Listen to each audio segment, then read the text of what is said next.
balik tayo doon sa sinasabi ko sa inyo na paano ko si VP Sara Duterte ngayon siya noon siya kilala. Wala pang social media. Malamang durog na siya. Alam niyo kung bakit? Panoorin niyo ito, ha? Panoorin niyo ito. Magtataka kayo. Pasok. Boss, ano to? Ano po reason? Sino po ito? Sino? VP Sara. So sinara niyo yung Commonwealth para naman si VP Sara. Dadaan lang, kukross lang po. Wow. Kukross lang po siya, saglit lang po. Kukross si VP Sara, sinara niyo yung Commonwealth. Alright, sige. Kukross si VP Sara. Si VP Sara, tatawid, kaya tumigil muna tayo. Tigil muna tayo dahil tatawid si VP Sara, ha? Ingat lang. Oh, come on, man. Wala pong magagalit. Si VP Sara po, tatawid lang.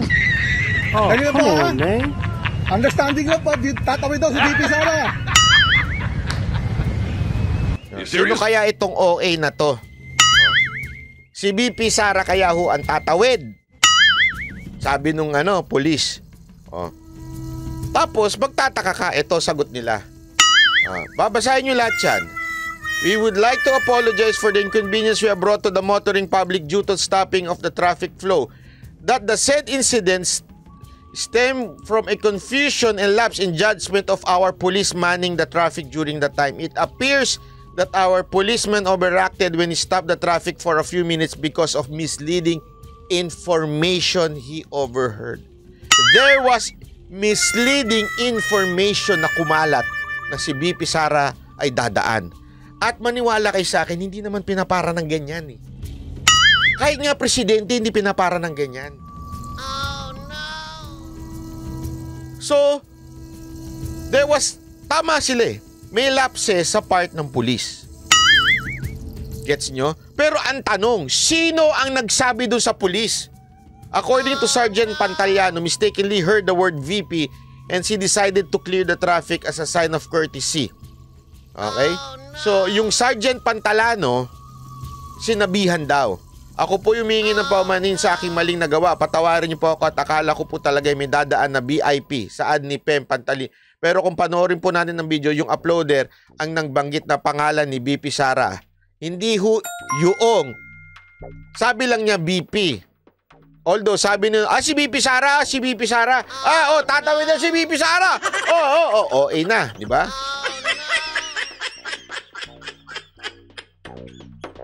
Alam mo? So, si Teddy Casino ang nagpakalat nito, nag-retweet nito, pero di-retweet niya. Pero mukhang mukhang inoperate si VP Sara dito. May pulis na nakarinig siya sa radyo, malamang. Di radyo siya. Dadaan, may VIP darating dyan. Siguro, narinig niya, VIP, si BP yan, si BP, ganyan-ganyan, narinig niya. Pinara niya, hindi ho pinapara ng ganyan. Kahit nga presidente, hindi pinapara ng ganyan eh. Na malayo pa lang, pinadadaan, pag medyo malapit-lapit na. Kasi ito, kaya naging OA, malayo pa lang, pinatigil na. Naiinis na yung mga taong nag-aantay. Usually, hindi naman sobrang layo. Okay? Eto, I have ordered the relief of my policeman and put him under investigation to determine and evidence. So, sa madaling salita, medyo na-relieve ho itong sarhento na ito.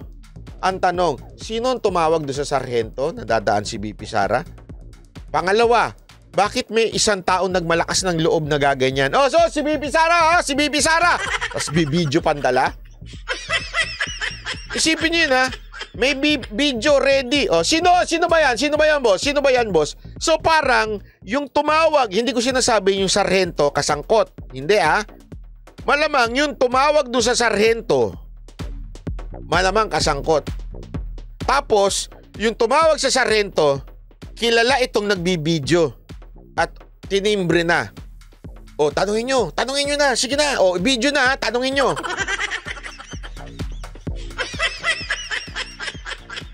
Banat bay, baka naman nagpapalusot lang ang pulis.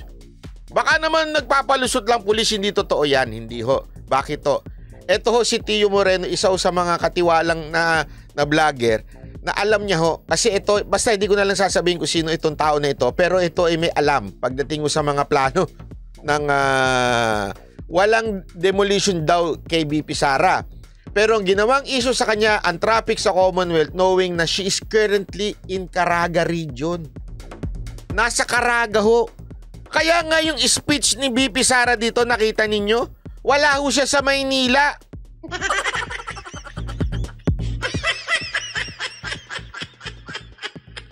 Isa ho ito sa mga vlogger na medyo malapit ho.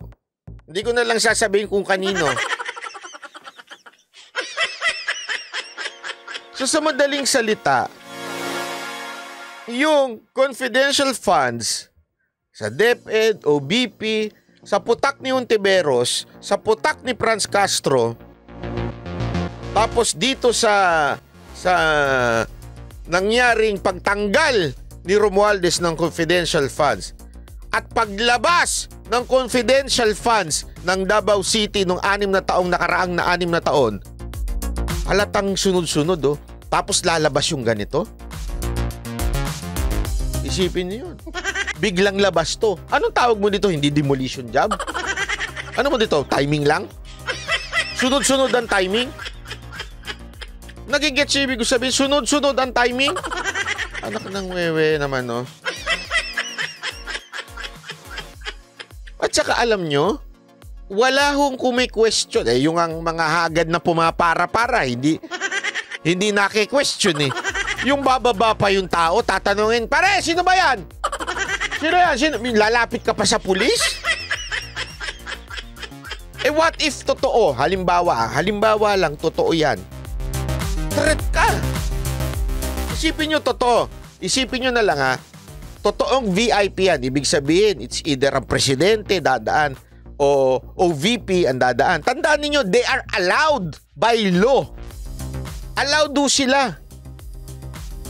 Kaya nga, allowed do yan. Pati Supreme Court Chief Justice, allowed do yan. Bababa ka? Tapos bibidyohin mo? Oo. Sino ba yan? Lalapit ka pa? Maging threat ka. Paano niya na? Isipin nyo, kung talaga may VIP yan, posible na si presidente rin yan. Tapos lalapit ka? Bibidyo mo yung pulis? Abay, tarantado ka. Threat ka. Ito baka akala nung iba, ito papaliwanag ko lang sa inyo. Kasi minsan naiintindihan ko, baka akala kasi nung iba, paimportante lang. Hindi ho. Tandaan ninyo, yung mga yan, mga VIP na presidente, Senate President, allowed din ho yan, Speaker of the House. Kasi, dangerous pag nasa kalsada.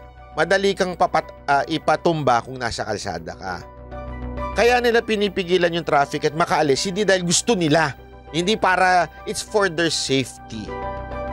Paano? Kaya nga nagtataka ka dito. Paano na lang?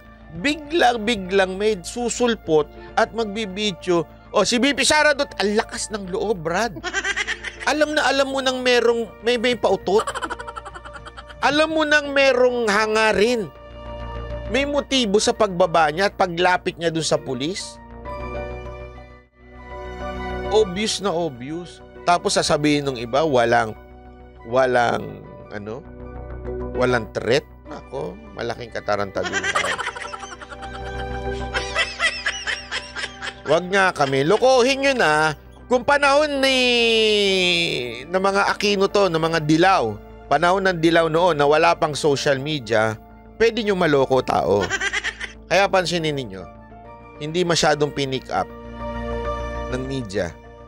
Alam nyo kung bakit? Kasi malamang alam ng media na wala naman sa Manila si BP Sara Duterte. Di ba? Malamang. Alam nila kasi alam nila schedule nun eh. So bakit ikinalat ito? Alam nyo na. It doesn't matter if it is true or not. As long it will look like true. Mukha ng totoo.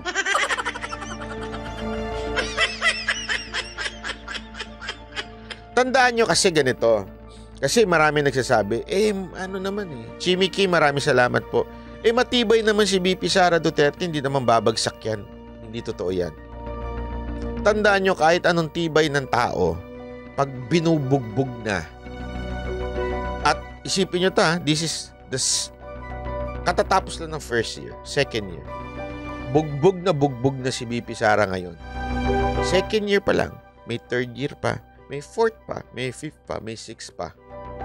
Kahit ba sabihin nating malakas na nilalang si BP Sara Duterte, kung 6 na taon mong bubugbugin at bubugbugin, babagsak at babagsak yan. Kaya ako naniniwala ako na may plano. May plano. Diba? Kasi sigurado kung sa ganyang klaseng banat nila, hindi ko naman sinabing totaling matatalo o sisiro si BP Sara. That's not my point. Ang sinasabi ko lang, babawas at babawas yan. Yung ratings niyan, babawas ng babawas. Bakit to?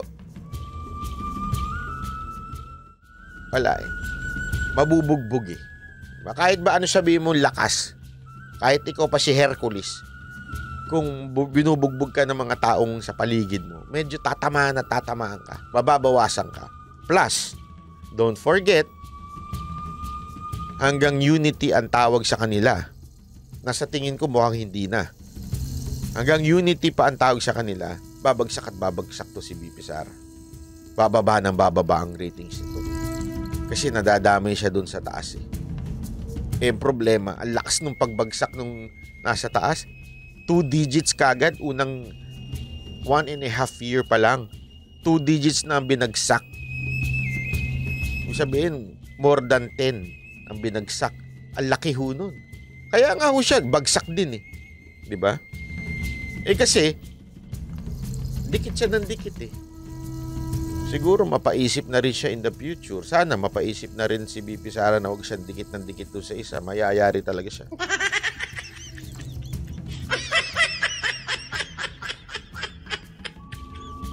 Kaya matindi itong pangyayari na ito Tapos, pinasukan mo pa ni Libayan. Ay, bakit naman si Libayan banat bay?